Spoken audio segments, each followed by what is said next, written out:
Yes, guys. Yes, people. Welcome back to the channel. Welcome back to another episode of Capital Conflict. Um, Free weekend for all of us. Because, like they've said in the chat, North London isn't blue, North London isn't red, London is straight dead. Because we're all out of the FA Cup. Everybody bar Fulham, who could potentially be out by the end of the weekend. So, yeah. At the very least, we got a lot to get into in terms of briefings, in terms of the state of all of our clubs. We've got protests. We've got a random link to Rafael Leao that I never expected to drop today. But Jorge Mendes, a player, there could actually be some fire to this smoke. I don't know how I feel about it, but we're going to touch on that later on in the video, in the stream. So for today, just going to go through the fixtures in the midweek and the state of all four of our clubs.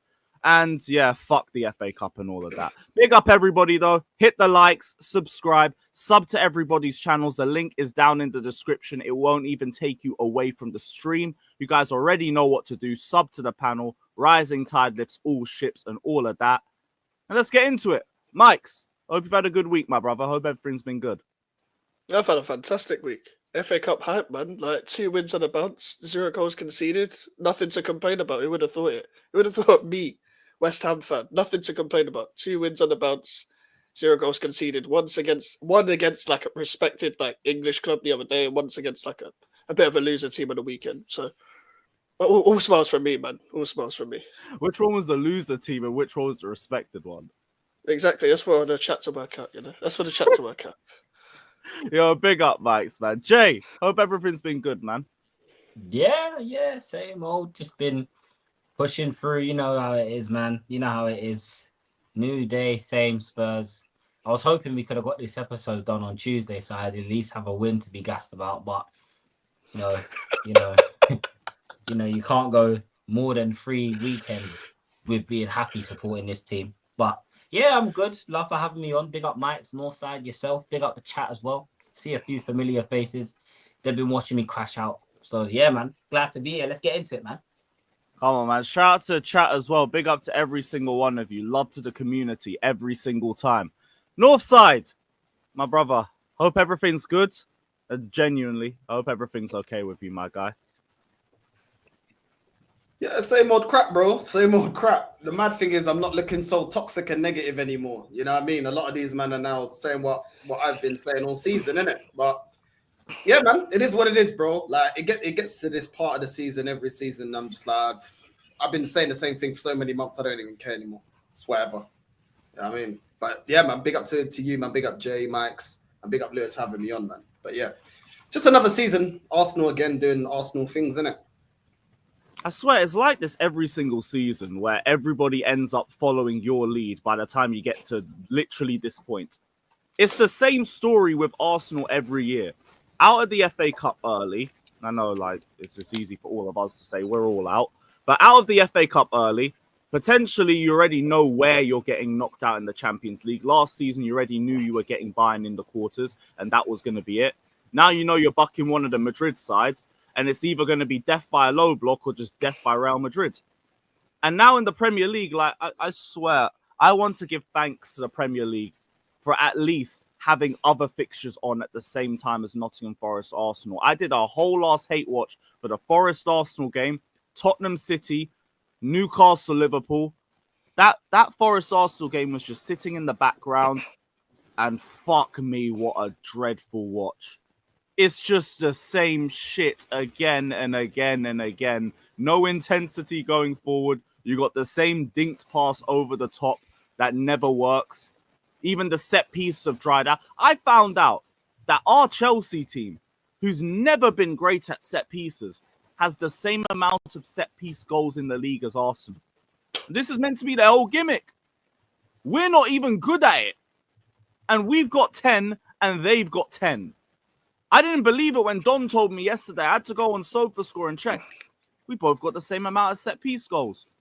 You got man like Odegaard, invisible again. The attack, useless.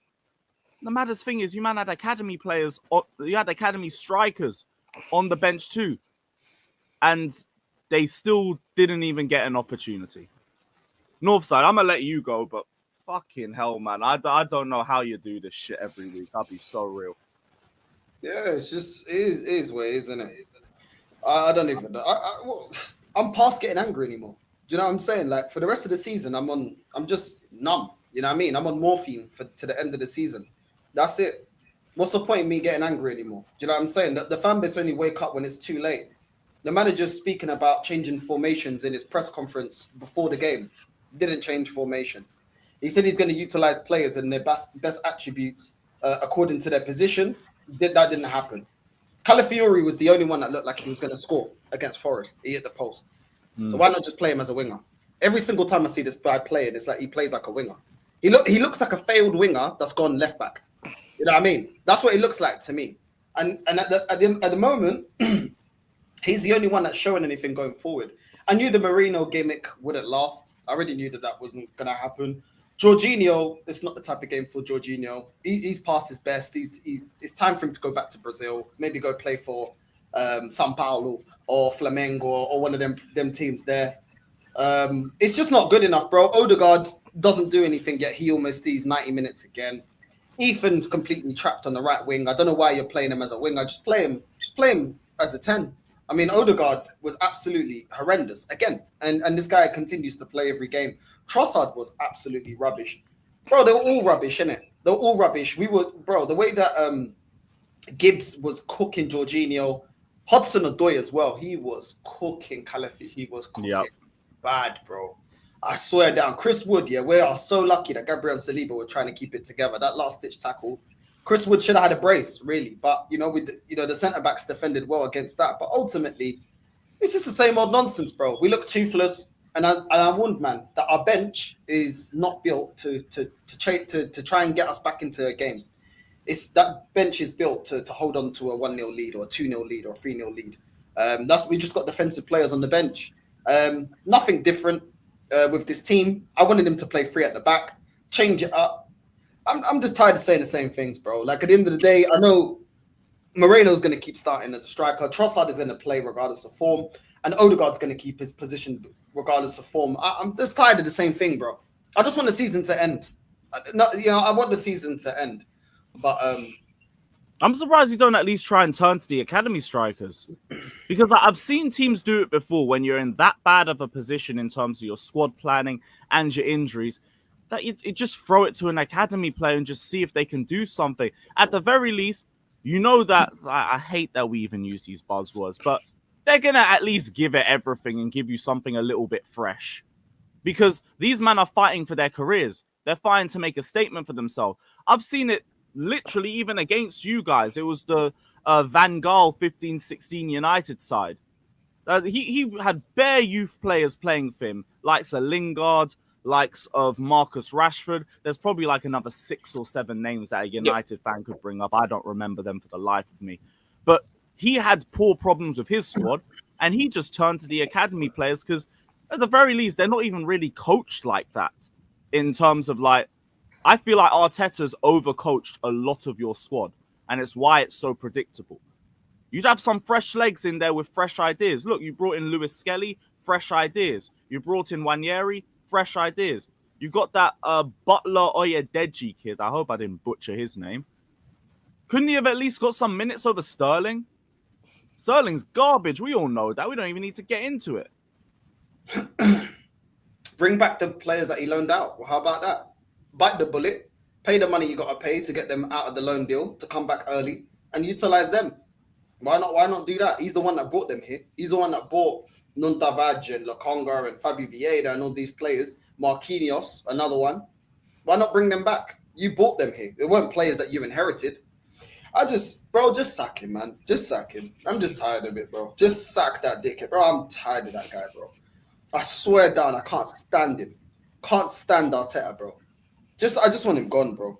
I want him gone. At the end of the day, yeah, my club is a joke, yeah?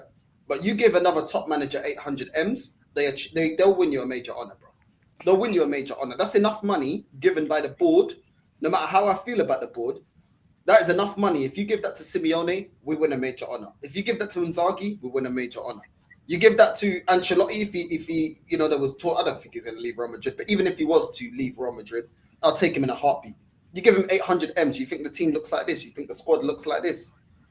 You know what I mean? But bro, No, even then it would just be the same thing. Fresh ideas. And also you get more of a will to win from all of them and just straight up less excuses.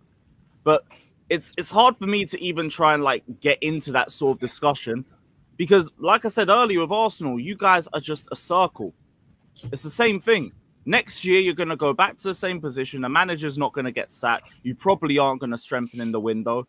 You probably still won't get a striker. We know your financial situation with your 2 highest earners and all of that. And it's just going to be the same shit on repeat.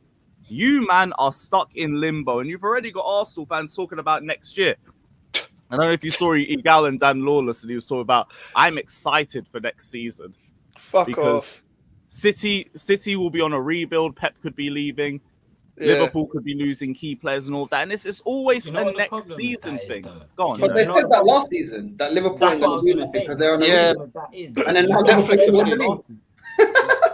Last Netflix season FC, it was, bro. it was Chelsea fall off, United, Tottenham, Liverpool, everyone's fallen off. So, you know, we're Yeah. going to be the best team. And then what did it lead to?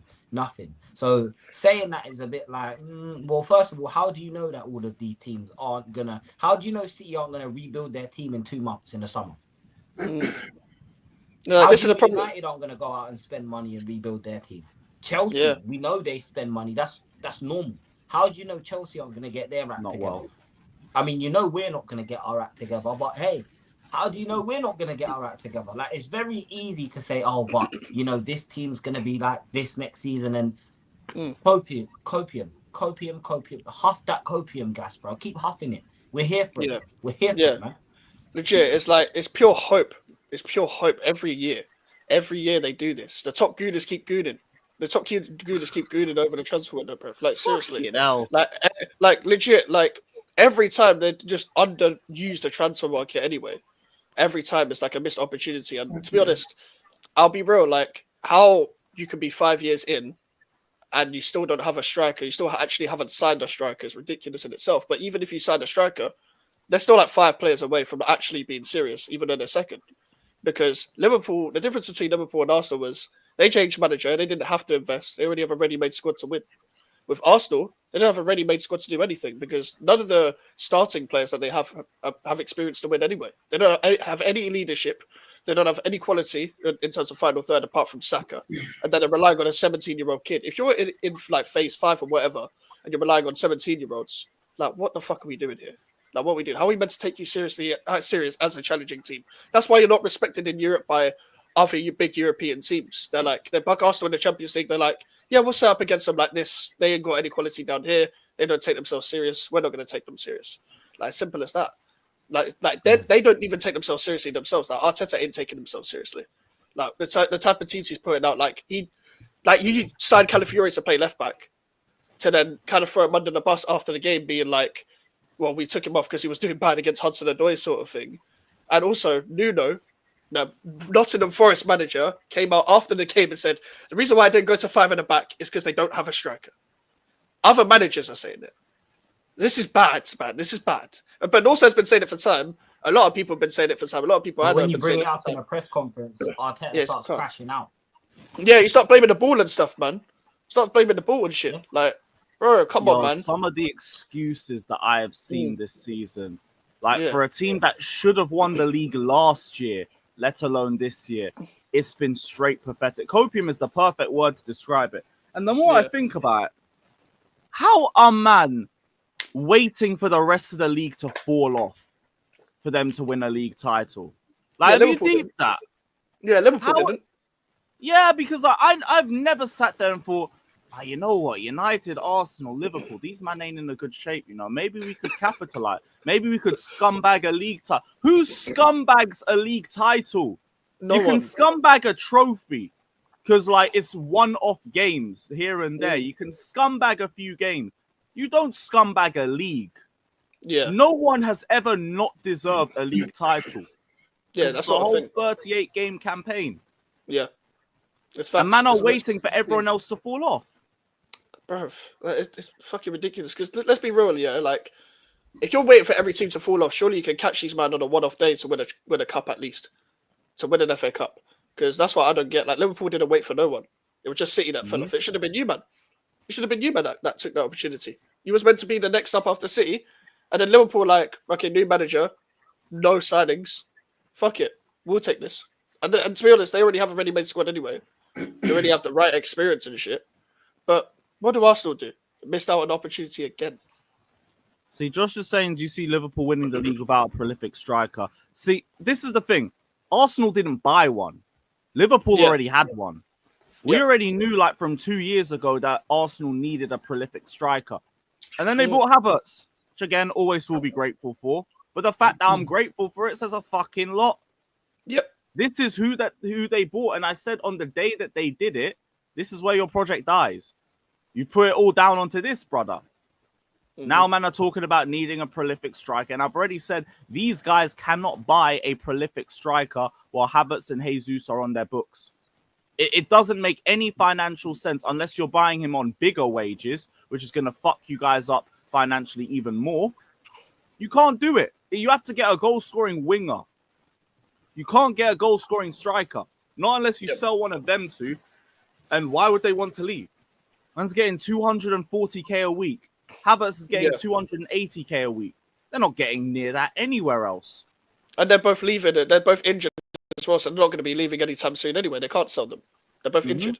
Now, man, I'm talking about Sesko. I hear it, but why would he want to join on less money than both of them? He's probably a better striker than both of them too. But also, he's not a level raiser either. All them years to sign Sesko to try and win the league is alarming in itself. This guy don't turn up in big games. Every time you watch him in the Champions League, he don't turn up. It should have been last season. Yeah, but even then, it should have been the start of last season. That's when you should have signed him, and not signed Havertz. But now this is what I always say: you lot of black balls, but you lot have blackballed yourself. That's what they say in the music industry, innit? You've snookered yourself, basically. You've got yourself cornered now, and it's like, what do you do now? You're not gonna get Havertz off the books because he's still got 4 years on his contract. Jesus, although his contract's running down, I'm pretty sure he'd rather just wait and let his contract run down, go somewhere for free where he's gonna get a nice sign-on bonus, right? You got to look at these things, and then we're talking about goal-scoring wingers, right?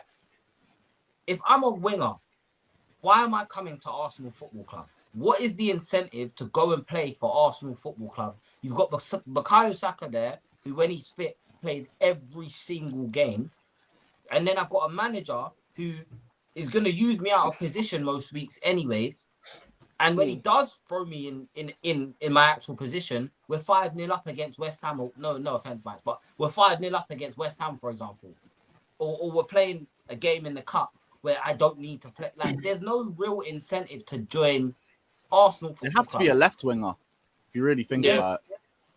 Yeah, it would. Because they're just going down the right side left anyway. wingers of top quality are there in the world that are going to go to your club. That's why But that's scouting what I is always key. think, though, like, we're only going to really attract players that are outside the big six. You know, players are outside the big six that want a big payday or want to go to a club where it's a bigger platform and there's a bigger fan base, like Maddison going to Spurs. It's a bigger platform, regardless of what you think of Spurs. There's more eyes on him. You know what I mean? He's going to be able to play in a European competition or have the opportunity to play in the European competition and stuff like that. Yeah, I mean, his social media will go up. All of these things affect these players. Do you know what I mean? Finance-wise, getting more sponsorship deals because Tottenham are a bigger club than a club like Leicester and stuff like that in the big six and all of this type of stuff. That's the only kind of players that we can afford. But you know what? Yeah, the mad thing is, when our financial report came out, we could comfortably spend 250 M's, even as it stands. We got a bunch of players that are leaving in the summer. Jorginho, he's going. We've got Kivio we're trying to sell. Tierney's contract's done. Partey's contract's done. Zinchenko we're trying to move. When you add all these players that we're getting rid of, that are just going, Sterling, we're not gonna sign him up on a permanent contract. It's like 500, 600,000 K off the wage bill. So Arsenal have got money, but the problem is how are we going to use it? I think our loss financially, we only lost 17.7 million pounds. Like there was some financial expert that said like we can comfortably spend 250 M's in the summer comfortably. And then you get all those players that are coming out. Arsenal got money. I don't trust this club to spend money, bro. Look at the way this team's been built. The ownership just give power to people that are useless, like Edu and Arteta. And Arteta is absolutely clueless. We haven't replaced our sporting director. You know, Eddie's been gone for months now. We still haven't replaced him. I'm just tired of it, man. Like, real talk, I just feel like we're just going to attract a bunch of mercenaries at this club, just like Man United have. You know what I mean? People that want a big payday or want to use Arsenal as a stepping stone. And that's what we've been for the last 20 years, a stepping stone. We're a stepping stone club, you know what I mean? We're no longer the club that, you know, the destination is to come here and win trophies. I always look back to Sol Campbell's words when he said, yo, I moved from Spurs to Arsenal because I didn't see Spurs winning the league.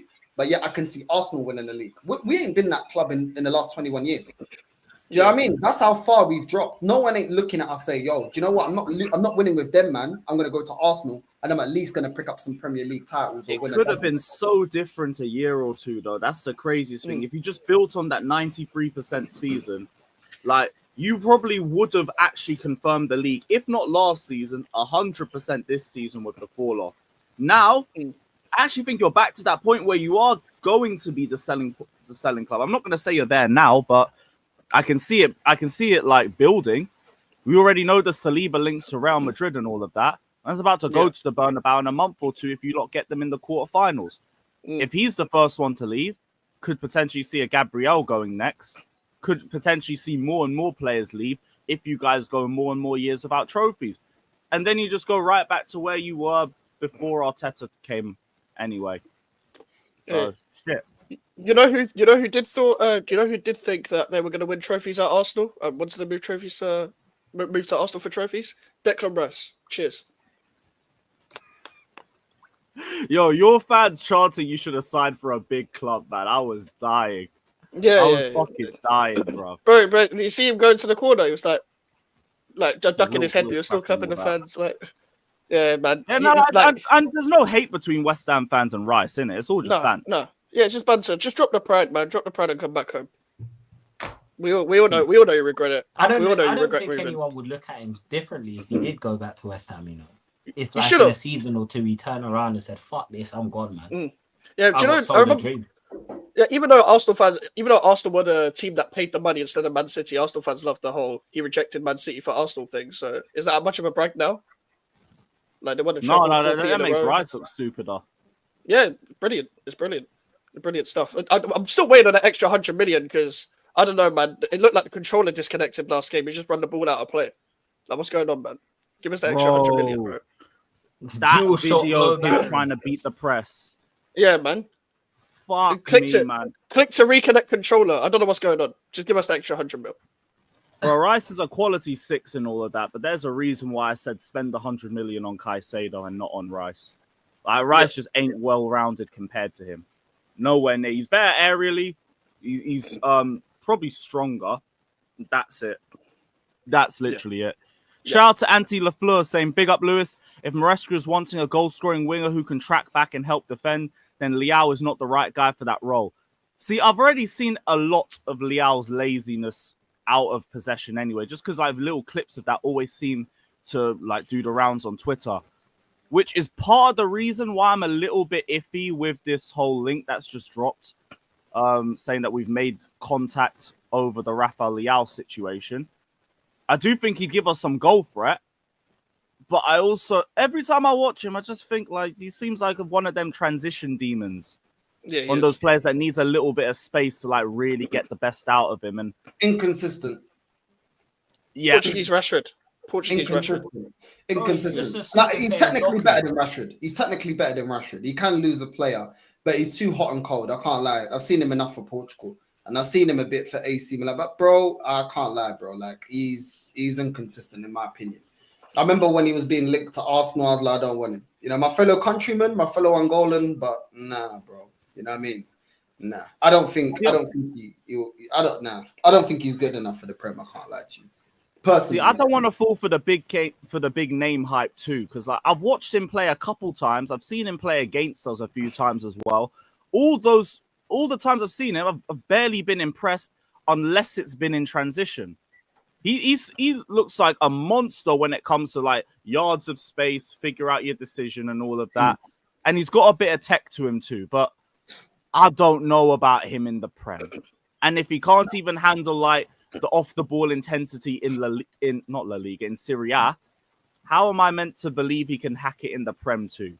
The only reason why I think there's something serious to this is because he's a Jorge Mendes player, and like we've been taking Jorge Mendes players for the last year, João Felix, Pedro Neto, and this is apparently a decent source to AC Milan too. And we obviously have good connections with AC Milan. They've got half of our 1920 team, so That's true. Yeah, this might be something that we're looking at. I don't know. It could also be a briefing because ever since the protests, all we've got is briefing after briefing after briefing. Top four went from not being a target in 1 week to Maresca coming out and saying top four's always been a target. What are people talking about? We've always been after top four. Manager's been lying to us left, right, and centre. Which is why I'm glad we at least ran the protest. I think Northside for your club as well. 5 years without a trophy, that's something you lot should be protesting about. My whole thing is I am protesting purely because this is 3 years under this ownership and I haven't seen progression. It's purely results-based and I can own up to it. I don't care. I want the results to get better.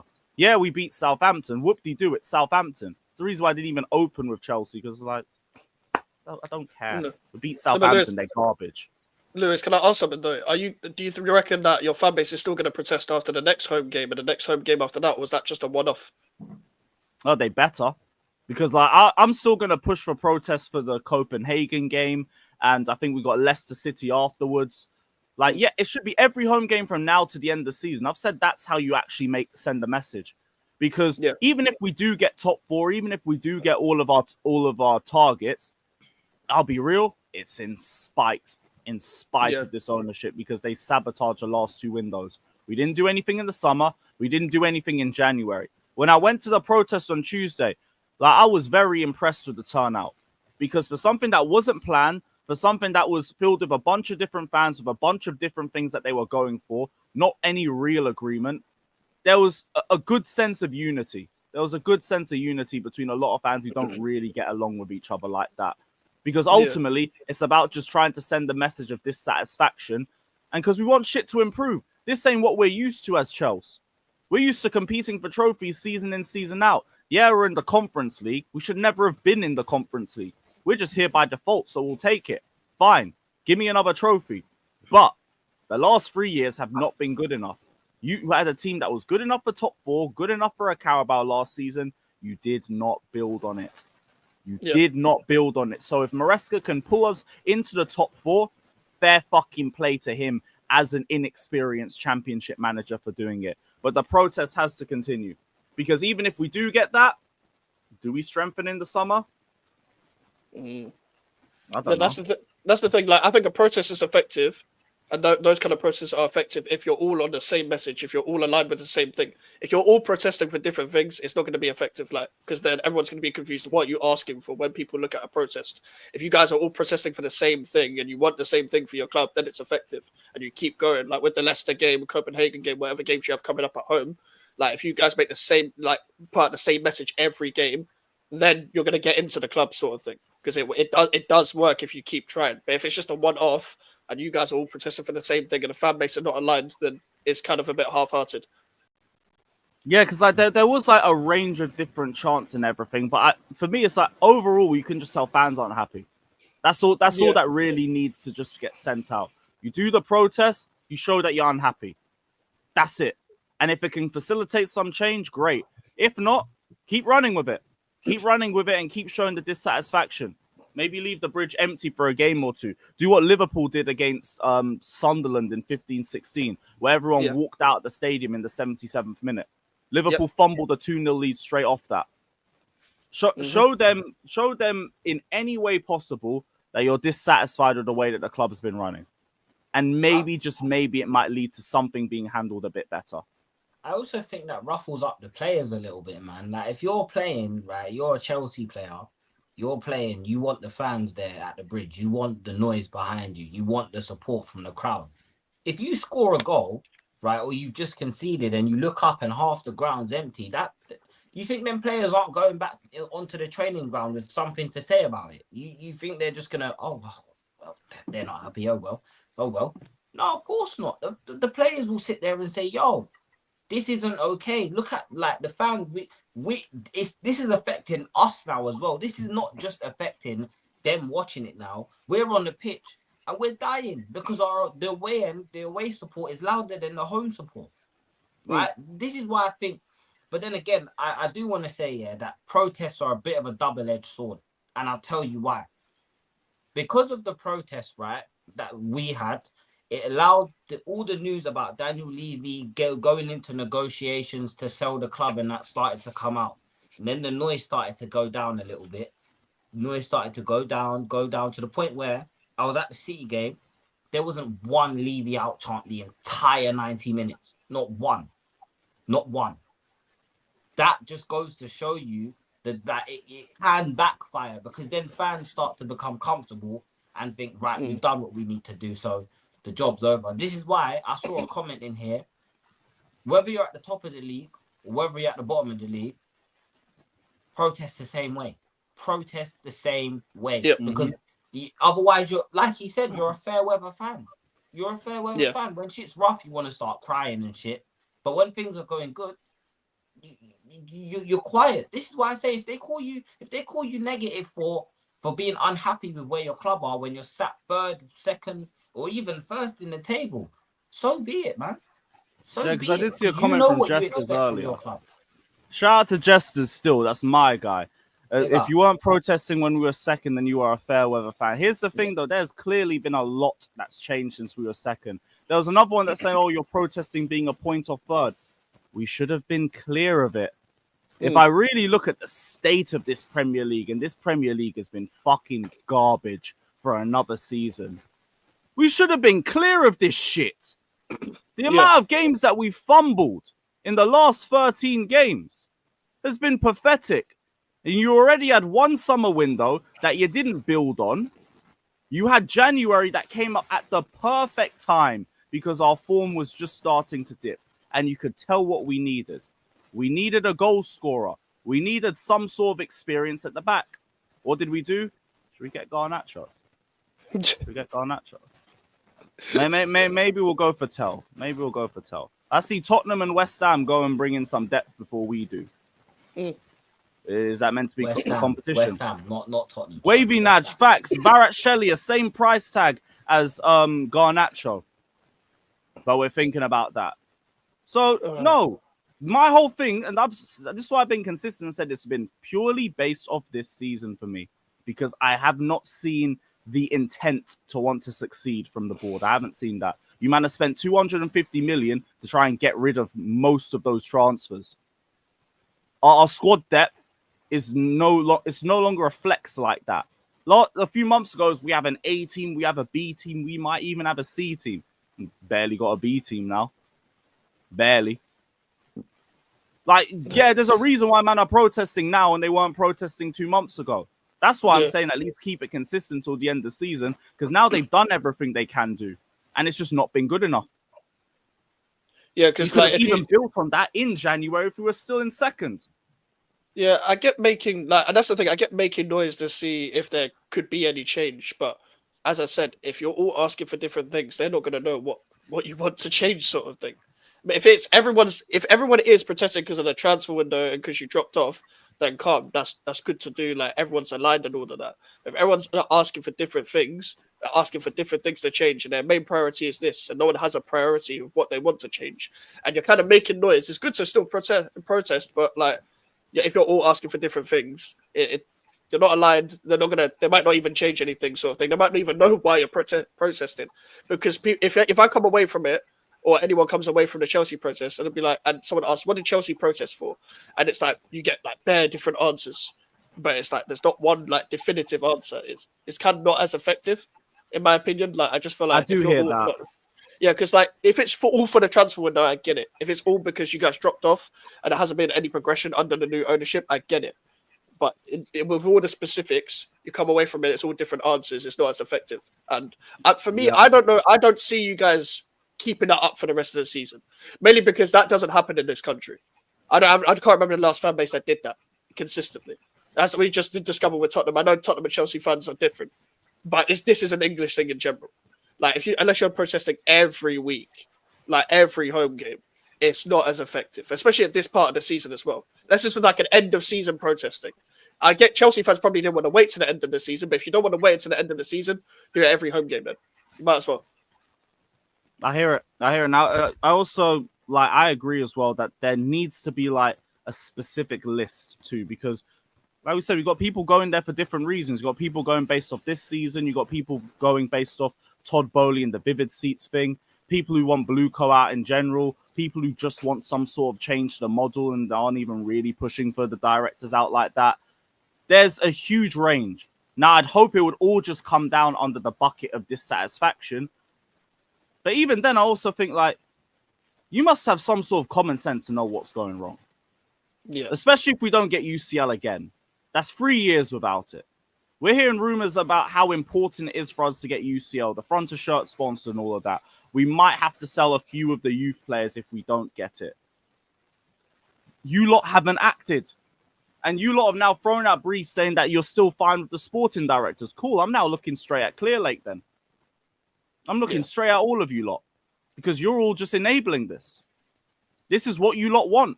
So if it doesn't work, I'm with everyone trying to say get rid of all of you lot. Even if we can't do it. Just because I want to see some change.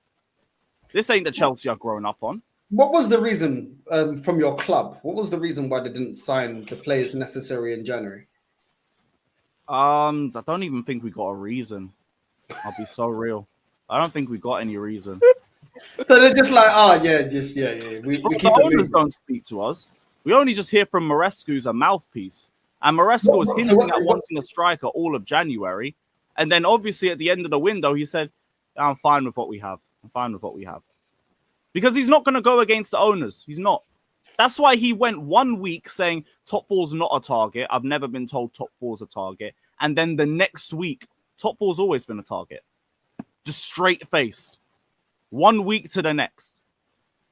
Lewis, can I say, do you know how I knew, that this is a systemic thing across the whole league, right? All these, you've got a few exceptions of clubs that are serious, but is when I heard them talking about making the Premier League have its own separate channel, like so that they're breaking away from the Sky Sports broadcasting and the TNT. That's when I knew that these owners that are coming in now and that run our football clubs now, it's all about this, bro. They couldn't give a shit. They couldn't give a crap about you, me, Northside, Mikez. They don't care about any of us, bro. That's the reality. And again, they will sit there and tell you that they put the football first. Come on.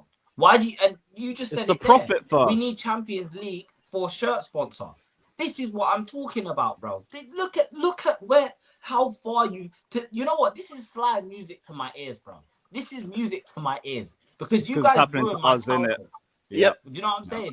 Beating Chelsea, you know that day where your family come over and that, and everyone's lit, everyone's celebrating because you know you're not going to see your cousin again for 7 months.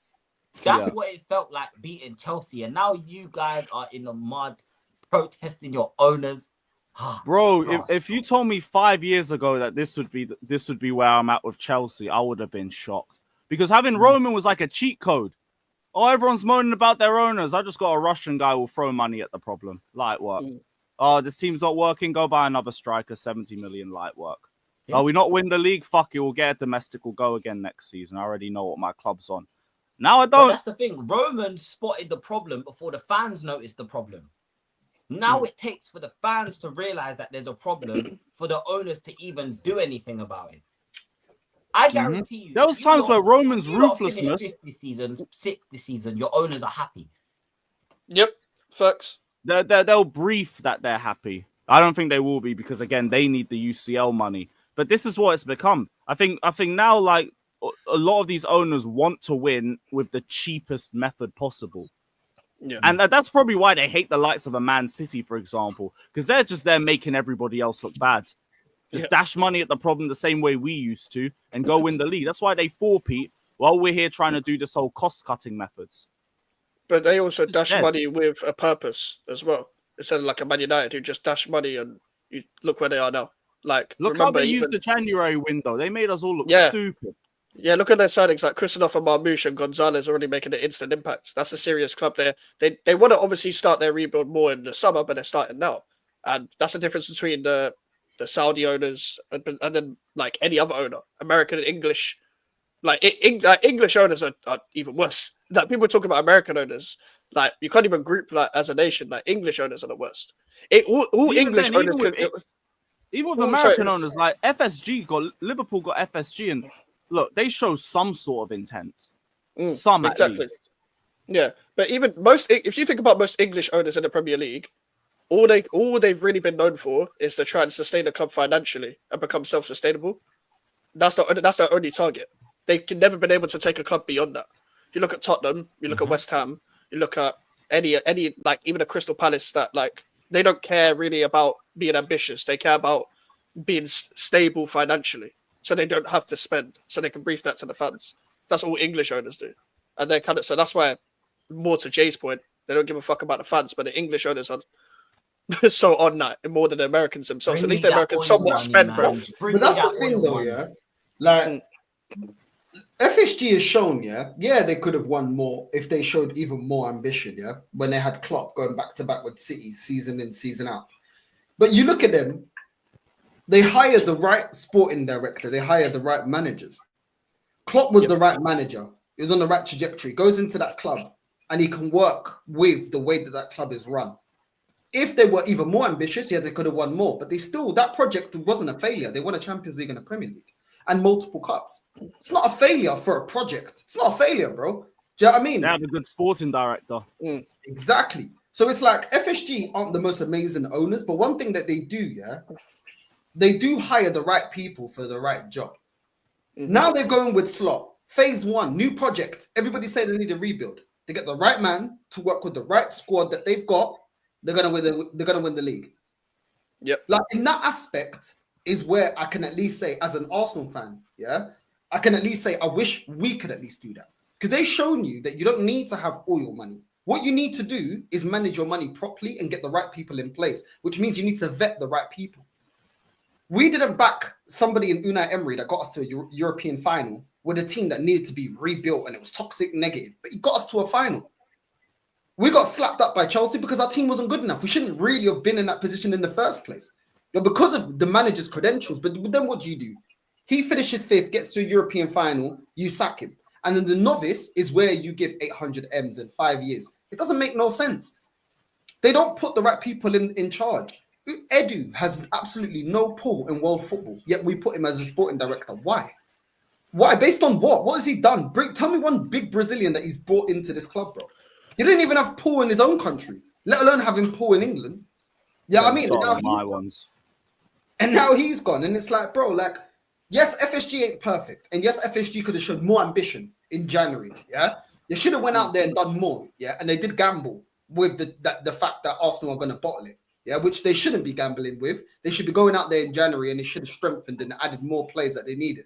But at the same time, they've hired the right people. This is bare minimum. When you look at Chelsea, is Maresca the best manager you could get? I don't think so. Not at the time, no. So. Do you know what I'm saying? There was better options out there. Do you know what I mean? Who's your sporting director? Who's the one that put this whole plan? We're the intelligent club, the only intelligent club. We have two. We have two sporting directors. Everyone usually has one. We have two. So, we're innovators, man. We do everything differently. You might want to bring in veterans for winning mentality. No, we'll bring in a guy from rugby. We'll bring in a guy who's just retired from rugby. Man like Willie Isa and that. We're innovators. Having the right people in place here is the main thing that your club needs to have. The right people in charge. When they're not even getting that right, what's the point? You're throwing money. Arsenal show you how you can blow money. We're spending bare money, bro, on what? Look at the crap that we've got. Look at the bench. Look at the team. Do you know what I mean? It's like the bare minimum, bro. Like Tottenham do it half-hearted. They'll go and get a manager that is the new hot property, or we're going to go and get a ready-made manager. But then you ain't going to spend the money. You're not going to scout the right players. Do you know what I'm saying? Look at Dragushin, for example. There's no point in having a good manager if you're going to buy Dragushin. There's no point in having a good manager if you're going to get Werner. There's no point in having a good manager if you're going to go spend money on flipping man like Johnson and players like that. What's the point? Yeah.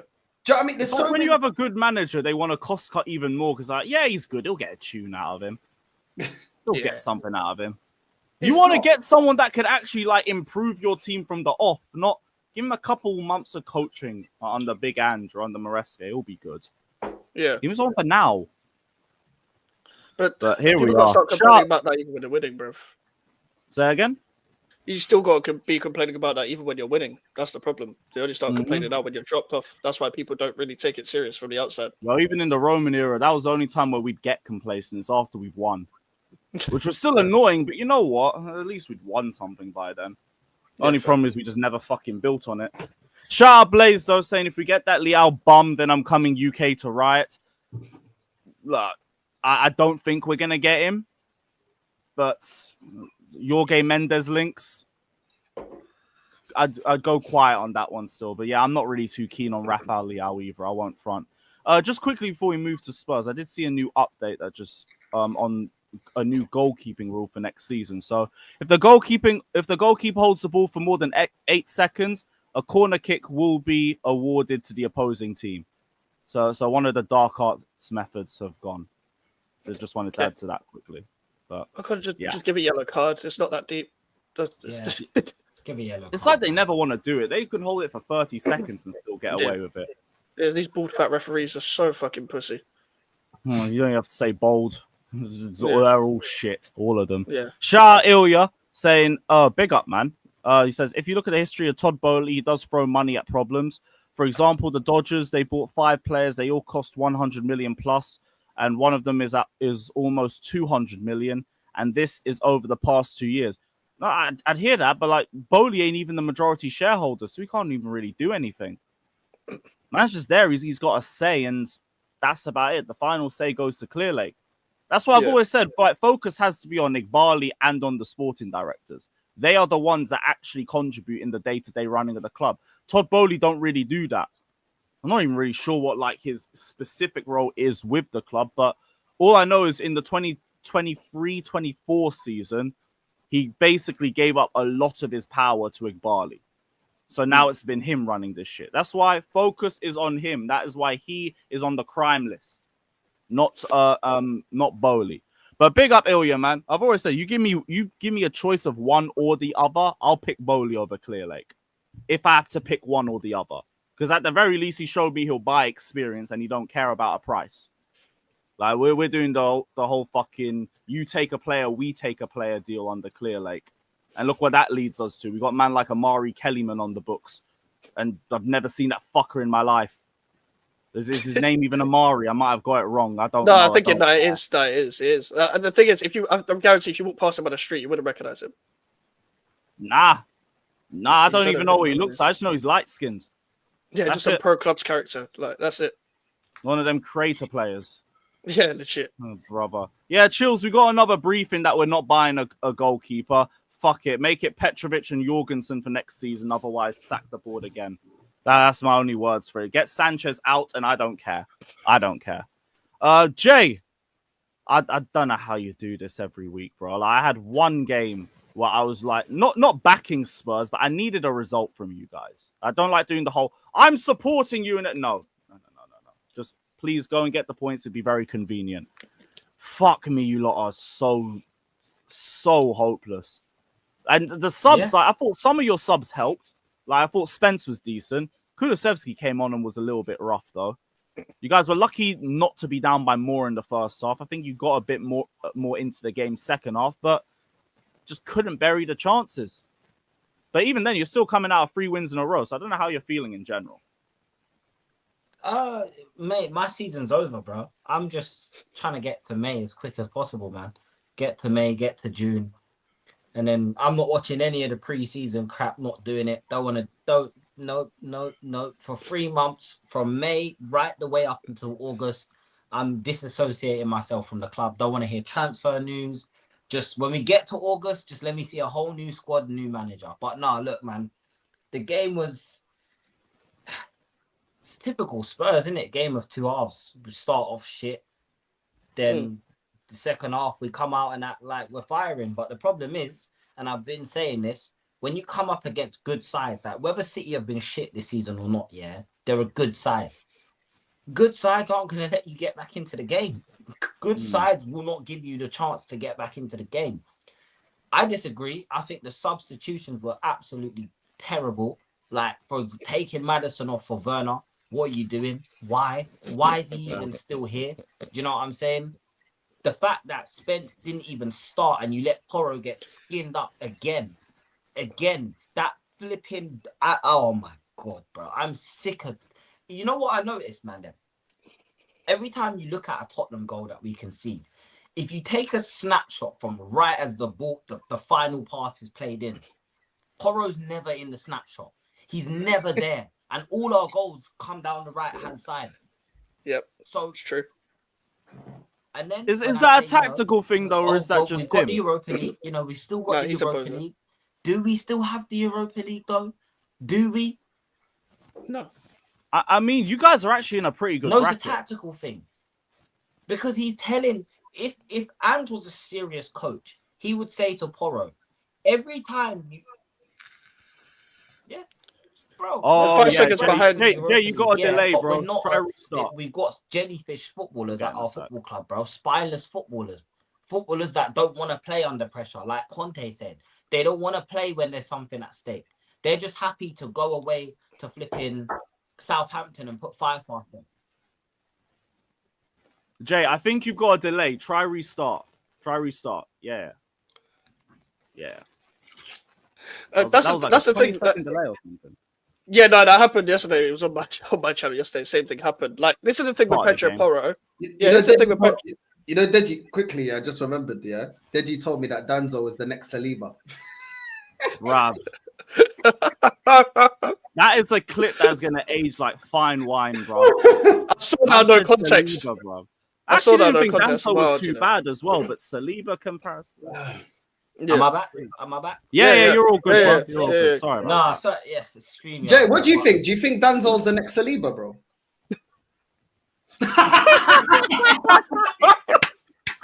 His face. Who said that? Deji, Hey, you're man, like dead. Deji. Did Deji say that? Yeah, Yeah. I got the clip on my channel. If you go to videos, just scroll down a little bit and it's there. It's not that far. It's not that long ago. Nah, listen, Danzo's There's been, no context. Danzo's Clip that been up. Let me decent, check. but Yeah, no context clipped it. Saliba, maybe not. Yeah, Saliba, yeah, you know. nah, not Saliba, man. Danzo Saliba, was the guy when he got announced was like, "I'm hungry, let's eat," innit? That's what he was said in the fucking announcement video, bruv. What are you eating, bruv? Raw fish Here or it some is. shit? Like, what are you eating, bruv? Got food poisoning. Can I knew give I'd you find guys it. an interesting stat quickly before you play that clip? The potential to be like Saliba is for you, man. For us. Rubbish, bro. He's hard. He's got the potential to be like Saliba is for you, man. For us, Repeat that. I want him as a direct replacement to Romero, bro. Get him out. Wait. No. Just VAR that. Danso, Saliba, huh? You Danzo saying that Danzo will be on the same level with potential to Saliba? Yeah? impact Spurs the same way Saliba impacted Arsenal, the same way Van Dijk impacted Liverpool. Bro, you was getting cooked from the right hand side. What are you talking about? What did he do? What did he do? Oh man, you got to understand, bro. He's getting cooked because the team's a mess. Not him. He's not the problem. Like Matthias Tell, he's not the problem, bro. What did But he show the you team in those is a mess. 2 games to get Saliba and Van Dijk comparisons? Bro, no, it's hard. No, but yeah, what did you? On ballers, trust me, bro. Even Saliba in our defense can't do jack. You really said trust me, bro. Bro, Bro, this is Lewis. This is the same fan base here that was saying, "Oh, Kulusevski's gonna be the same level as Saka." What happened to that? Romero's the guy. What happened there? I said Danzo and Van Dijk and Saliba. That's crazy. Nah, listen, that's ridiculous, isn't it? I don't co-sign that whatsoever. But what I wanted to, Mike was obviously in the stream earlier watching, right? And someone come into my chat and they put a very damning stat. So for all you Anjins, all you Ange-sexuals, here's an interesting stat for you, right? Cool. Since Postecoglou has joined Tottenham, Spurs have won 30 Premier League games, drawn 9, and lost 26. This is your manager. Man's nearly lost the same amount of games as he's played, bruv. As he's won, sorry. And Now. this is the guy that you lot are championing. You're some losers, bro. We don't deserve nothing. We deserve to get relegated. We deserve to get relegated with these type of fans. And then when I say I don't want Postecoglou here, whether he wins the Europa League or not, they want to tell me, get this pig out of our club. I'm so glad you don't make decisions at the football club. Okay, man. Okay. Do you know what I'm Because the saying? guys that you End got the are making season. great decisions. Oh, well, there you go. There you go. Because if I was making decisions, you best believe Kel wouldn't be here. Because he's shit. Oh, here's another one for you. 100 goals conceded since the start of Ange. Yep, 100 goals. 100. And he scored 127. So everyone talks about, we score loads of goals. We score loads of goals. We concede loads as well. But You're just a spicy. Well. What's the? You're just spicy Leeds with Bielsa. That's what you are. But here's the thing. Fans will like that, though, because it's end-to-end. It's entertaining football. You don't know what to... It's why people like Poch last season. It's end-to-end football. It's entertaining. Yeah, because I don't know if we're winning or not. Lewis. This is why we're losers. Because the fans value... but, I was walking home and I'm getting told at least we played well. What the fuck do you mean we played well? We've lost 14 games this season. We're on course to lose 18 games, but I'm the fake Spurs fan for wanting the guy that is statistically our worst manager since 2003 sacked. I'm the fake Tottenham fan. No problem. You guys keep enabling the failure at this club, and they think if you want Ange sacked, that means you don't want Levy to go. Oh, he can go as well. That Voldemort can fuck off as well, bro. He can leave. Take Ange with you. Get on a private jet together and go to Australia. Get on a plane together and just disappear. Leave my club, bro. Do you know what I'm saying? But like I said, I'm not gonna rant, bro. I'm not gonna get mad or crash out and shit. My season's done. I'm on loan to Wrexham. We just drew with Bolton today, 0-0. Do you know what I'm saying? So it's all right, bro. That's a what made you pick Wrexham out of all loan clubs? Hey, listen, random spin, the spin wheel. You know, in class, I used to get the spin wheel. Yeah, bro. How many fucking clubs got into that? 12. I put 12 in there, bro. I put 12 League One teams in there. Bro, I thought you said you're gonna pick Wrexham because they lost to Birmingham in the cup the other day. Why would I make myself miserable? Someone in the chat asked me, why do I do it to myself? I'll be real. That's just the history of Tottenham. I've said that about Spurs fans for years. I don't know why you lot put yourself through this garbage. I've never seen a more hopeless club. We're not cool, bro. You know what it is. I still got keys to the yard. I'll burgle the yard, bro. It's calm. That's disrespectful. I said I've never seen a more hopeless club. I don't even want it to be like that, but bro, my whole childhood, I've just looked at Spurs and I thought, fuck me, man. What do you lot have to go off bar the Poch era? That's the only time I looked at Spurs. I thought, you know what? Maybe. they Yeah, got the boxing. Something. They got the boxing, to be fair. That's all they got now. We got Kendrick performing. The Conor Ben fight's going to be at your stadium, innit? The Conor Ben and Eubank. You going to go? You going to go, Jay? Well, you're part of the problem then. Hey, bro. listen. You're part of the problem. You think I paid for my ticket? No, I know guys who are going to let me walk straight in, fam. I'm not paying for nothing. Go. I'm not paying for nothing no more. The only thing I will pay for, is if we get to Bilbao, then I'm going to Bilbao. But if we don't get to Bilbao, I'm not going to another game for the rest of the season. My season is done, Northside. It's done. I've got EastEnders to catch up on. They killed Martin. I'm not happy, bro. Another Spurs fan gone. Rest in peace. Rest in peace, man. I get it. Oh, fucking hell, man. They got down. Yo, I Martin, saw bro. Ruby doing the whole I want to play You'll Never Walk Alone at his funeral. I thought, fucking hell, bruv. Talk about out of touch. But this is the thing, you've been saying, the Prem's been dead, Look at us right now. We shouldn't be having a chuckle, really and truly. I should be sending for Lewis. Lewis should be sending for me. We should be cussing off West Ham. Then we should be cussing up. Tottenham should be cussing me. Do you know what I mean? But we already know the state of our clubs. This is why we don't even have for each other. We should be having smoke. Back in the day, we were having smoke. I'd be cussing off a Chelsea fan. I'd be cussing off a Tottenham fan. West Ham, it's long. You know what I'm saying? Before 06, it's long right now. You know what I mean? He'll be hitting the spam button. He'll be saying, "Yo, my reception," all of that. You know what I'm saying? Bro. Bro, like I went to school Arsenal fan. It's not, but this is what I'm saying, Max. Yeah, it's not only dead on the pitch. It's dead between fans, bro. Because it's rubbish. What are we gonna do? Run dead banter about each other? What are we gonna do? Why am I going to cuss off Chelsea when look at the state of my club? Why am I going to even cuss Tottenham or cuss West Ham? West Ham's won a European trophy in the last couple of years. Well, what's my club done? Do you know what I'm saying? It's dead. This is why, I want the Premier League to be competitive and the teams to be serious. Because then it goes back to the old days where people can start cussing off each other and it's actually funny. Not this kind of reaching and trying to be like, oh, but I got the best youngster in world football. Oh, I got the best youngster in the Prem and all this bullshit. It's killing off everything. It's killing off the banter. It's killing off the cussing each other. It's killing off actually talking real ball and saying, yo, my guys did this. What did your guys do?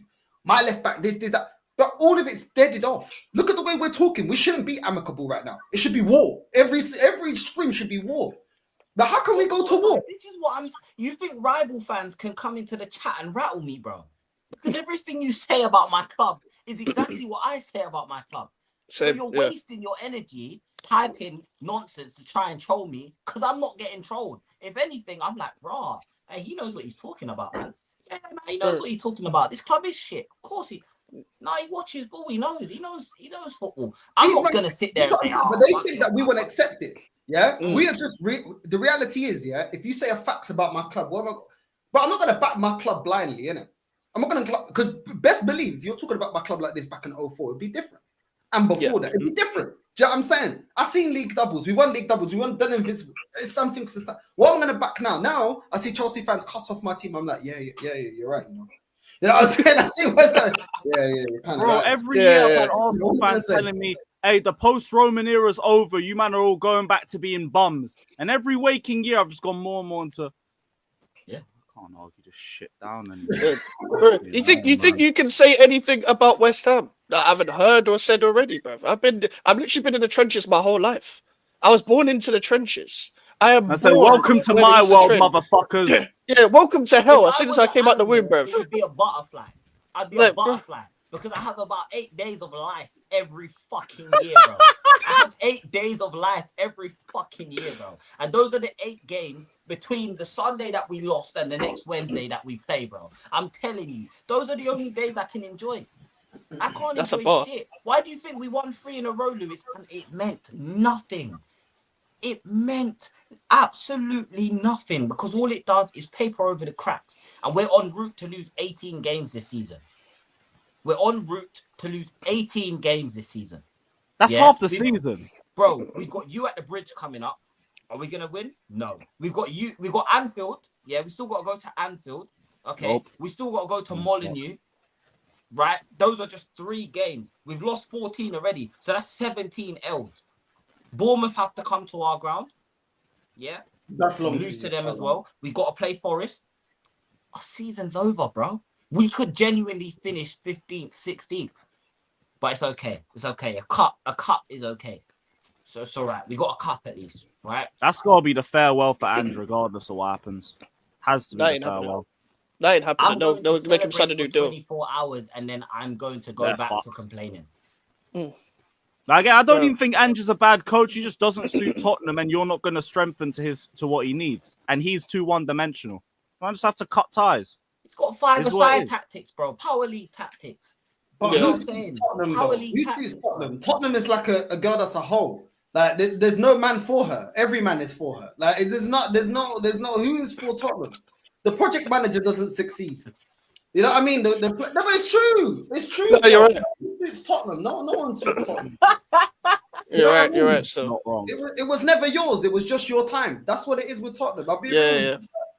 Because you guys have gone through all the different types of project, youth manager, trust the process. Yeah, I mean, all of it, but nothing happened, bro. Yeah, I'm saying nothing. Bro. There is no. So what you're saying is Tottenham is Jude Bellingham's girl. Oh, brother. Exactly. Oh, brother. You know what I mean? It makes sense the way we get marketed. You know, you can buy my man's girlfriend online, bro. You can order her online like a package, bro. Do you know what I'm saying? So, Local hoe near you.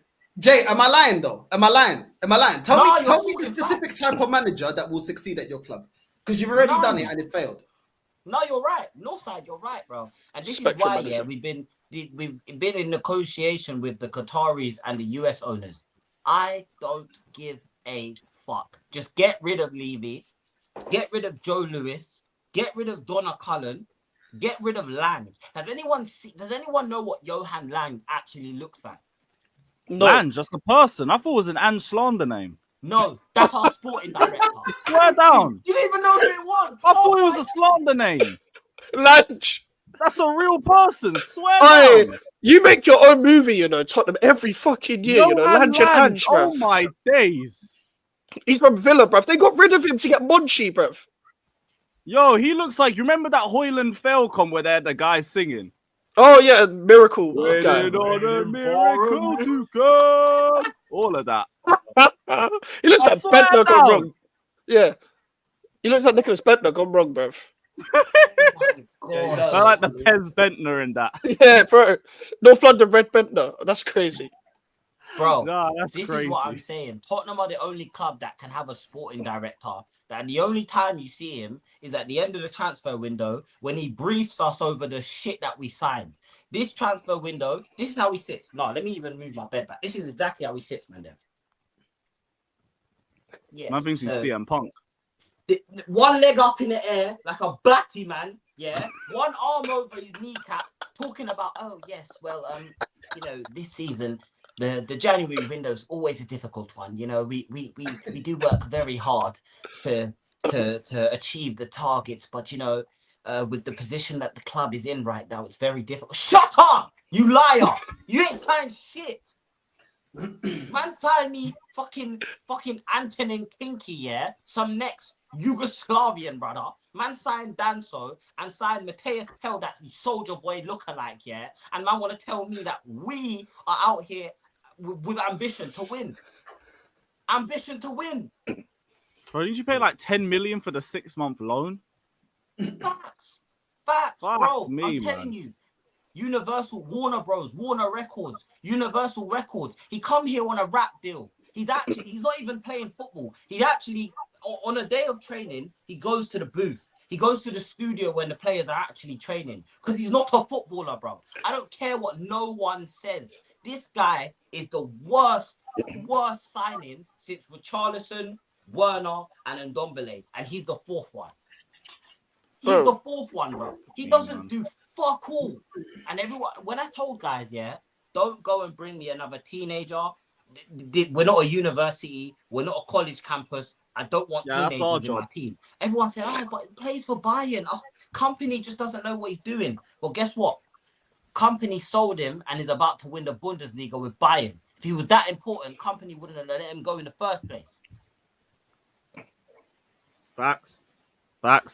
I didn't mind getting Tell at the club, but like we were so down bad. Man were moving like he was Oshiman. Yeah, but Lucy, I was like, look, he's a body in it. If I can you get a can body bring into a play. Neto one. You can bring on you've got a Cole Palmer, a Sancho, a Noni Madueke, even though, yeah, cool, you can say he's crap, fine. You've got a Nicholas Jackson.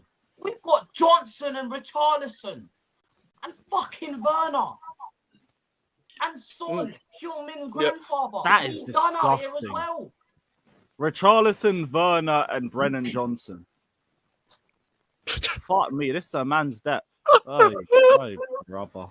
No, it's Fuck all right. me, Don't worry. man. Solanke will be back next week, He might hit us with a new anime celebration. Honestly. Yo, bro. when he posted a video like a month ago, I think trying to do some anime reference to goal against us. I was thinking, brother, you lost and it was 2 months ago. This It's is late this is and you my didn't club. win. Yeah, but it's all right. We played well, We fought to the end. Yay, we fought to the end. Aren't you proud of the boys, bro? We sound like a flipping sitcom. Yeah. We're a sitcom. Tottenham are a sitcom. And the maddest thing is, we could say that for every single fucking club here. Yep. Every Facts. single one. This is literally what Northside was saying 20 minutes ago. We're all just straight cheeks. Straight fucking cheeks. Shout out Blaze, though. Man says, Northside, you think your fan base is bad? A lot of 13th place Spurs fans after the Leicester win were saying they have the best under-21 squad in Europe and will still make a run for UCL. Nah. Everything's fixed then. Shit, man. Everything's Yo, fixed. what?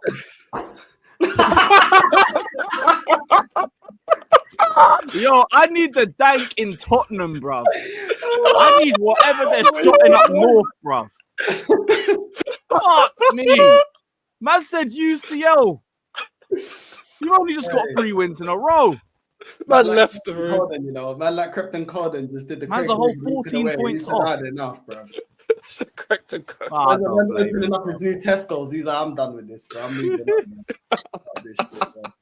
Man, I had enough, bro. What are you saying, Jay? What are you saying, man? UCL charge. He's had enough. Left again.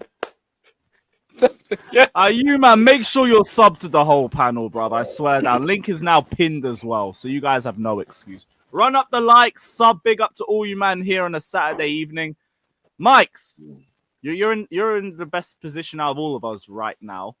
Yeah. I think that Leicester game looked so fucking comfortable. I think it says more about them than it does about you guys. But 2 wins in a row. You guys are about, I think, 10 points off a Conference League spot. Things looking up. I do the whole Spurs fan charge thing where we're gonna go on a run to Europe or anything like that. But what I will say, the first time we won 2 games in a row in a year. that's a real stat, by the way. It's a real stat. Won 2 games in a row, first time in a year. This proves that that's the funny thing, because like last year we only won 10 games. And back in the Moyes and Lopetegui, in that calendar year, we only won 10 games. So to win 2 games in a row, it seemed like impossible for a time. But 2 clean sheets as well. 2 clean sheets, Jesus Christ. This is why I said bring the personnel back under this manager. The defense is fine under this coach. Because even under previous managers, under previous games, under this manager, well, we came up against Chelsea, we had like Sufel and Cresswell at centre-back, and Kilman as our only recognised centre-back. We were still defending all right up until the end, but the personnel let us down because of the lack of quality. Against Brentford, Mavropanos hype and all that, like, lost against Brentford, it is where it is. Tadibo comes back and he's completely upgraded our defence.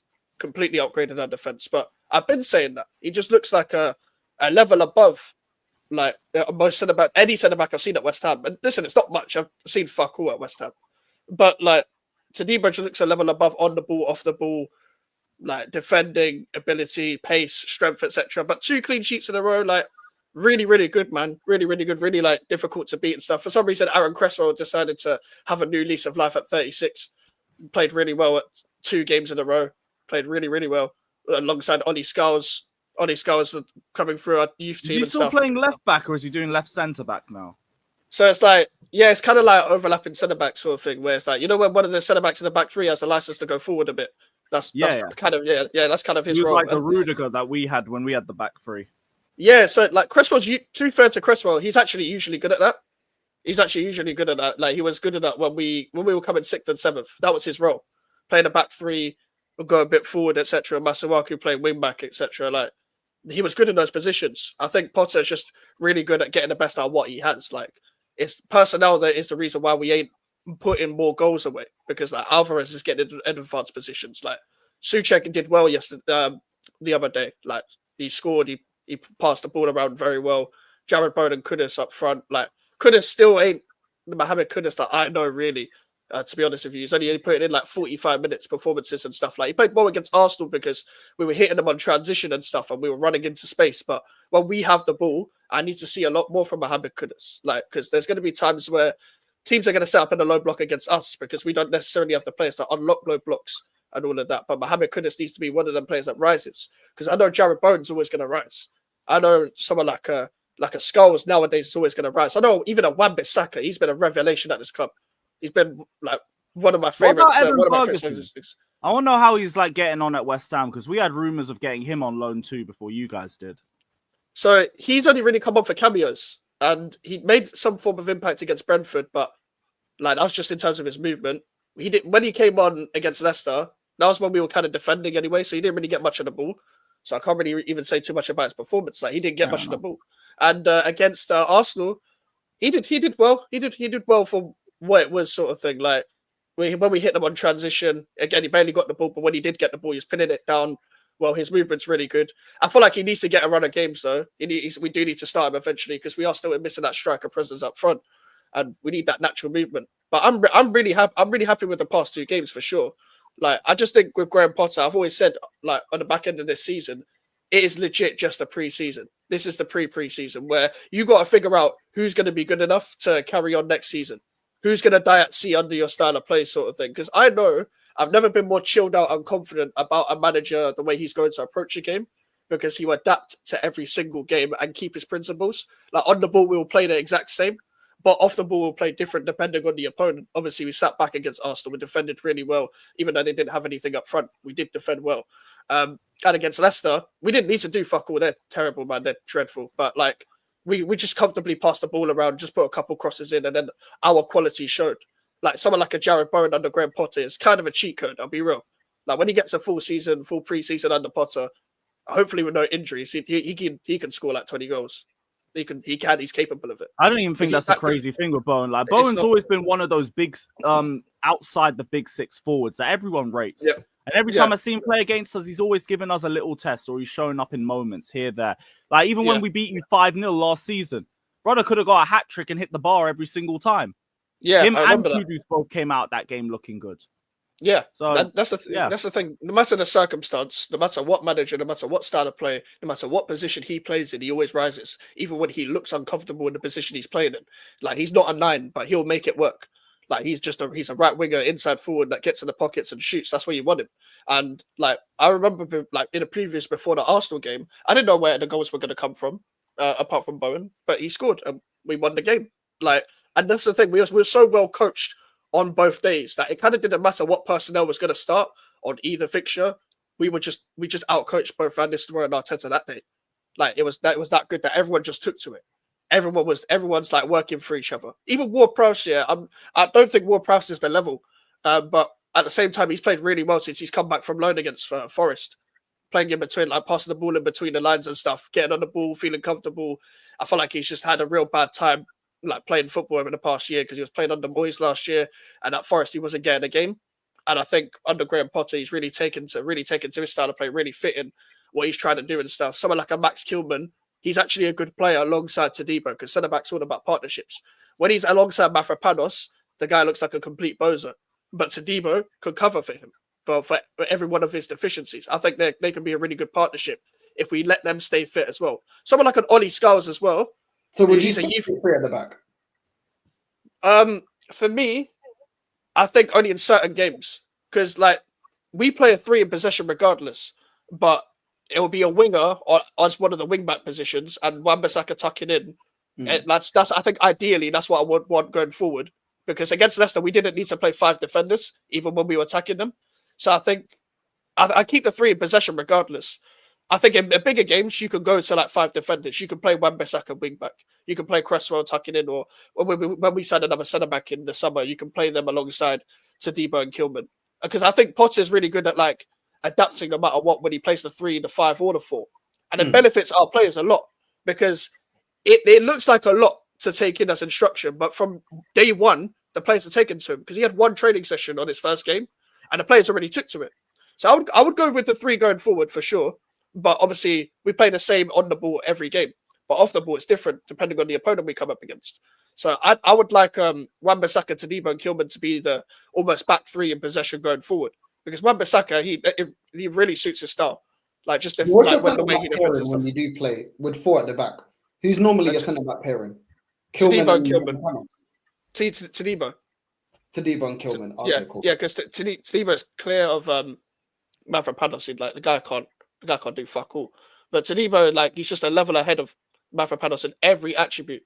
Like, when it comes to defending, on the ball, pace, strength, like, he's like aerially as well. He's just so clear. And someone like Ollie Scholes has been a revelation at left back as well, because I was happy with Emerson. Emerson was putting in 7 out of 10 performances, but Ollie Scholes is a product of what this manager's going to bring, where they promised that, like, they said, you got to include some of the youth team. You got to try and bring the young players that you think are good enough into this first team. And Ollie Scholes has been on the brink of that for about 3 years. like ever since he was like 17 under Moyes. But people like Moyes and Lopetegui were never going to give him the chance. They're too old school when it comes to what their principles are.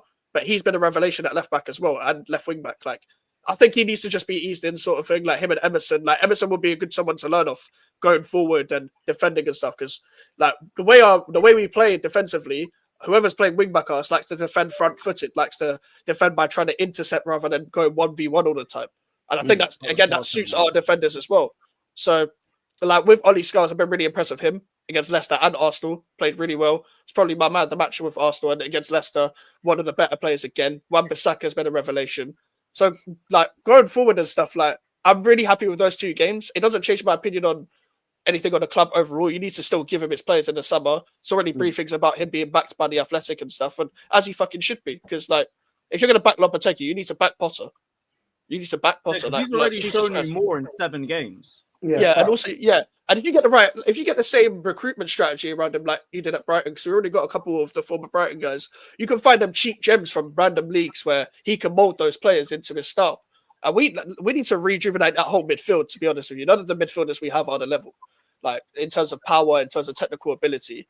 Like get a couple of centre backs in competition with Kilman and Tadibo, like some people that would be ready to start if they're going to be injured or whatever. And like especially we need a striker because Ferguson ain't going to sign on the permanent. So that's the main ones for me.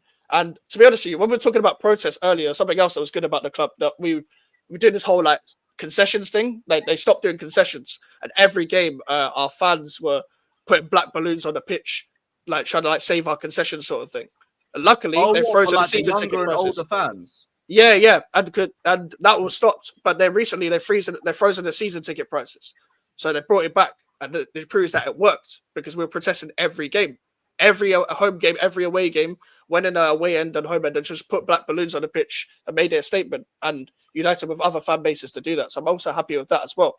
Well, I'm still not happy with like our owners in terms of the way they like to.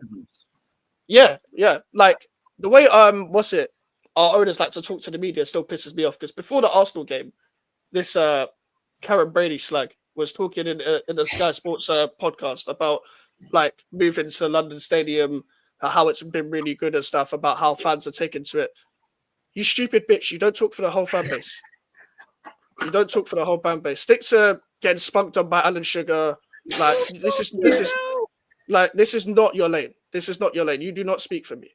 You do not speak for me, bruv. The best thing about the streets are saying the best thing about you is your daughter. That's what the streets. It wasn't. Let me not even ask. I didn't say it. It wasn't me. Oh, wow. Someone said it, not me. But you don't speak for me. You don't speak for me when it comes to whether I feel comfortable in the stadium or not. We didn't win the Conference League because we moved to the London Stadium. We won the Conference League because we were like way better than any team that was on there. Like we didn't need to move stadium to win the fucking Conference League. What you think because of Upton Park would have been the reason why we didn't win a fucking trophy? No, it's because of you lot. It's because of you lot. When you lot are moving us to the new stadium and say we want to move to the next level, I'll hold you to that standard. Otherwise, nobody would be complaining if we were still at Upton Park and finishing mid-table. We'd be a pretty much claret and blue Crystal Palace. Not as shitty as them, but like be a claret and blue version of them. That's basically it. And that's the only thing. The owners still speak too much in the media. When they do speak in the media, listen, and they always still talk a load of nonsense. They've got a lot of friends there. But listen, stick to The Apprentice, man. It's not your lane. It's not your lane. Or would you rather an owner that speaks too much and doesn't make any sense, or ones that just brief you and insult your intelligence every week? So you only ever get one or the other. We got both. No, like, that's pretty much how it. While you're 5-1 down at home. Bro, I mean, to be fair, David Sullivan looks like he can't even fucking see the game, bruv. It looks like he can't even see the game. Like, even when he sits down in a high end, he still can't see. He's that fucking short. That fucking short. Bro, you're like 4 foot. Bro, you're like 4'3". You can't square up to anyone, bruv. If the wind literally knocks you over and hits your head on the gate, you're done out here. That's so you can punt him halfway across the pitch. That's crazy. Executive box and that they got a little booster seat for him. I assume so. You've got a little car booster seat for an executive. They're the ones in Nando's and you got a little kid. You know what I mean? Yeah. That's what David Sullivan needs, though. Like, imagine we got a midget and a slag just running our club right now because the other one's dead. Like the other one, Midget in the slag. yeah, we got midget in the slag running our club because the other one's Wait, dead. that sounds like a Yo, you Disney pull out the story, blunt bro. The insults midget and so the well, slag. man. I'm proud. I love it. Nah, man. The truth is, it's just so funny. Like, like, this club always wants to try and piss me off even when I'm happy. Like, that's the funny thing about West Ham. Like, if we're winning, it's too nice around here. Let's be like just some casual clowns around East London again. Like, I'm like, all right, man. But this is the funny thing, like. Like, if you want to keep on briefing to the media and stuff, and then we keep winning games afterwards, cool, you can do all of that. But we're 14th, so shut the fuck up. We're 16th, so shut the fuck up, please. Please just shut the fuck up. Because this is the thing. Do you know why they gave up with the concession thing as well? Because they know if it gets bad, we'll throw coins at you again, like we did in 2018. So if you want that to the happen Burnley again, game. yeah, that Burnley game. So if you want your little stupid slimy midget face to get boxed in again, do your thing, man. Do your thing, because you know Bro, what we're can like. you imagine being a billionaire and you're just getting pennies thrown at you? Yeah, bro.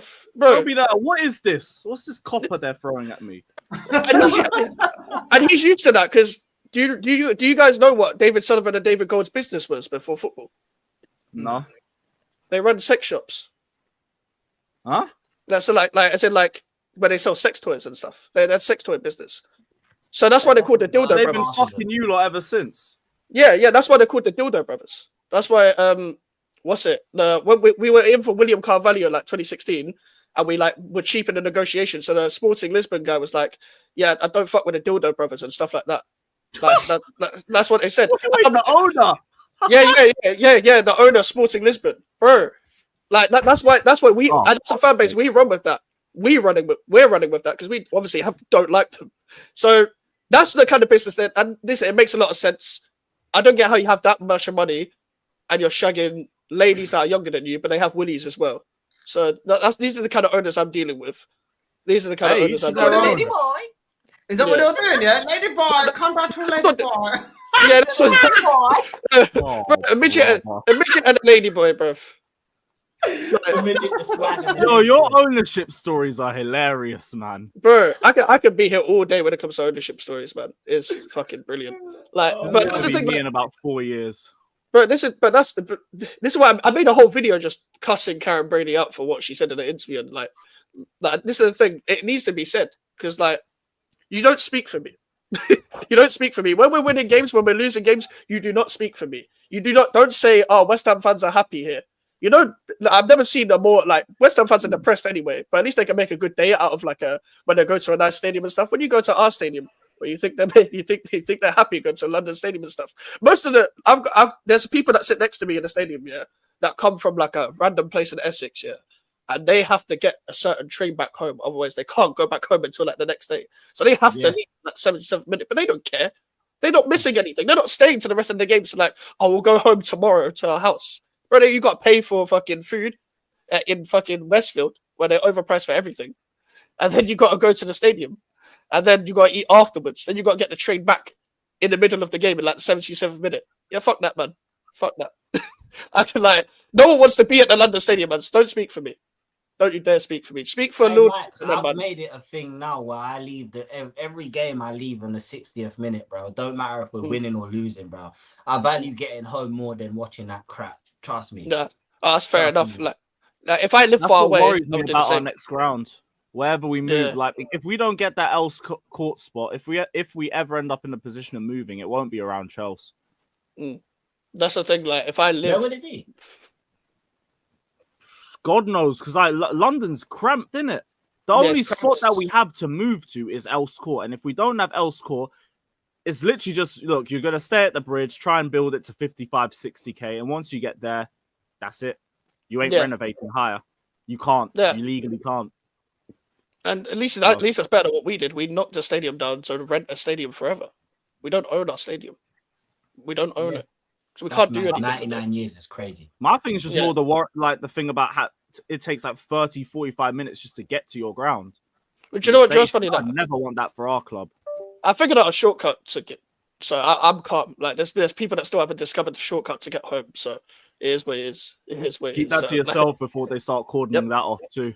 Yep, it's so funny. I just seen the people go towards the stop and sign You got to stop here so that other people can move to the station. You got to stop. You got to stop for like 10 minutes. Fuck that. I'm taking a That short. would They piss got me a off, lollipop especially man after outside a the loss. station now, bro. Yeah, bro.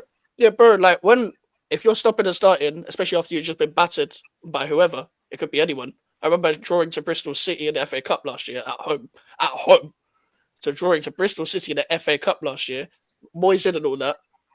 I'm taking a shortcut. I'm not waiting. I'm not waiting to get home, bruv. Luckily I don't live far away. But if I did, I would have left like Jay does. Like I'm leaving. I'm leaving at half time. Fuck the 60th minute. I'm leaving at half time, bruv. I'm not hanging. I'm not buying your food. I'm not buying your overpriced flat beers. Like I am going home. Simple Yo, as the that. Spurs fans I see that just pack out the pubs. I mean, not the pubs, like your concourses at full time, especially Yeah. after a defeat. I'm thinking, you lot, you don't even know that you're the problem. Lewis, I can tell you why, and I told Mikez this the other day. The stadium's designed that way.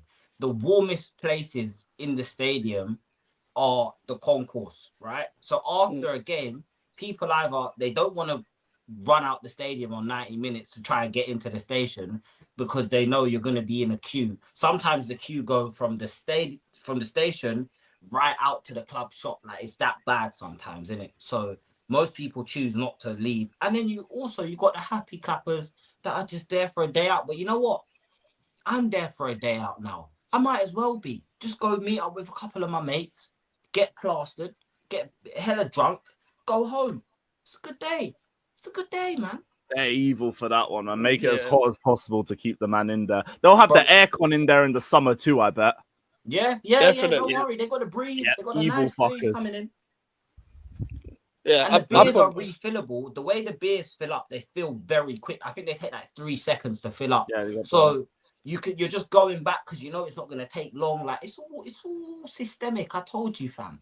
I'm on my matrix shit. Shout out to Big up, Faz for the raid, man. Shout out to Big up, Faz Faz. every single time. I was Big up, about to Faz. redirect to him. All right, cool. Light work. Big up to Faz, Yo, man. big up Blaze saying thoughts on City selling all the experience in the summer for kids. Can Kuzanov, Echeverry, Oscar Bob win the league next season? Why are we assuming they'll be back? Because here's what they've done that we didn't. They've got the youth with the experience. We just got the youth, bruv. We got a 26-year-old man's my age and the players call him Unk. That's the difference. Our man 26 years of age and man's an Unk.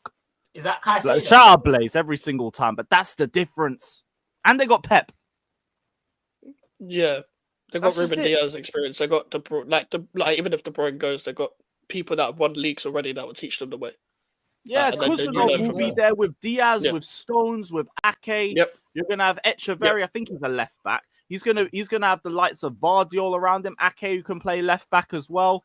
Marmouche is going to have a man like Haaland and Foden around him. Experience with youth. This is why I say I'm fine with the youth project. This is the time for the experience on top. And this is where they failed in my eyes. And United Red says none of your clubs is worse than ours.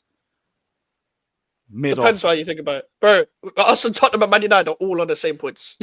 That's so Only funny. difference Bro. is you guys have trophies to look back on, and I've got a Korean cross on. You know what I'm saying?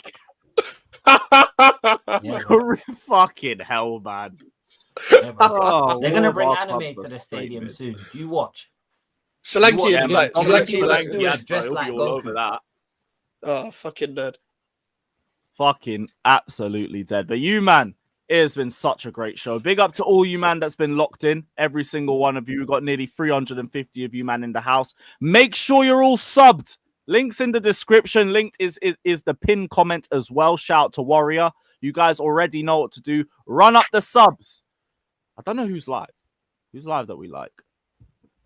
Oh, Dave's live. Dave's live. We'll send everyone over to Dave. Man's doing a Real Madrid watch along. You man can see a real football team. All right, big up to everybody that's locked in though. Back live tomorrow, I think.